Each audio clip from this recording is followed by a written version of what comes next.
لو خيرنا كده الشعب وقلنا له هنخف عنك في الكوره، وهنخف عنك في الافلام، وهنخف عنك في العوري وفي الدعاره وفي الغنى وفي المزيكا، وهنركز على الشغل وعلى الجد، بذمتك كم واحد من ال 100% هيقول موافق، وكم واحد هيقول لك لا سيب الحال كما هو عليه؟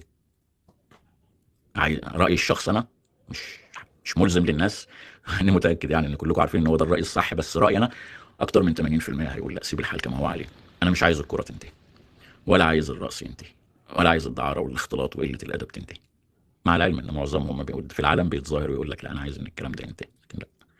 طب يبقى انت كده بقى دي قبلتك، وهو ده اللي انت بتدور عليه. انت عايز الحاجات دي تستمر، وانت عارف ان العساكر قوادين بطبيعتهم، وهم سيب من يوفروا لك الحاجات دي. انت عارف ان هم سيد من يوفروا لك الحاجات دي.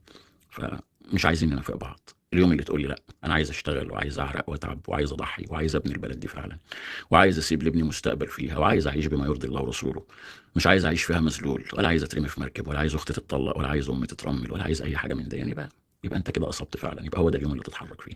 انما اللي هيفضل الكوره وهيفضل الافلام وهيفضل ان الحال يبقى عليه كتير كتير كتير، كل منتفع، كل جبان خايف، كل حتى الجاهل، ده بيبقى قاعد في كشك يا راجل بالخشب وحاله امه كرب، وعدى ال 70 سنه من عمره هيندفن في الكشك بتاعه على الارضيه. الكشك ده مبني كده على ارضيه، ارضيه طين، وحاطط لك عامل لك باب خشب ضلفتين، صوره عليها صوره ابن مليكه، والضلفه الثانيه عليها صوره جمال عبد الناصر. طب ده والنبي تقول له ايه؟ بيبقى عايش في كوخ بالطين في قلب الفلاحين، وحاطط، ومع احترامنا للفلاحين يعني، ومشغل التلفزيون، حاطط التلفزيون في الفيشه وقاعد بيتفرج على الماتش. طب ده والنبي تقول له ايه؟ يعني اختار، اختار وحدد لنفسك هدف. اللي بيكسب فيكم 30,000 في الشهر فيما فوق مش عايز الوضع يتغير. هو بدأ يقلق لأن الضرر بدأ يقرب منه، بس هو عايز الحال يمشي كده كده عنده أحسن ما تروح أي سكة، خصوصا لما تيجي تقول له سوريا والعراق.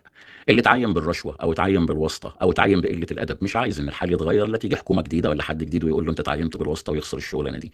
وطالما هو مش عايز يفك من المكان ده ولا عايز الحال يتغير، إذا مراته مش عايزة الحال يتغير، ولا مرات الدكتور عايزة الحال يتغير، ولا مرات المحامي، ولا قرايبه، ولا قرايب دكتور الجامعة ولا رئيس الجامعة اللي شغل قرايبه كلهم في الجامعة عايزين الحال يتغير، ولا اللي عنده مليون جنيه في البنك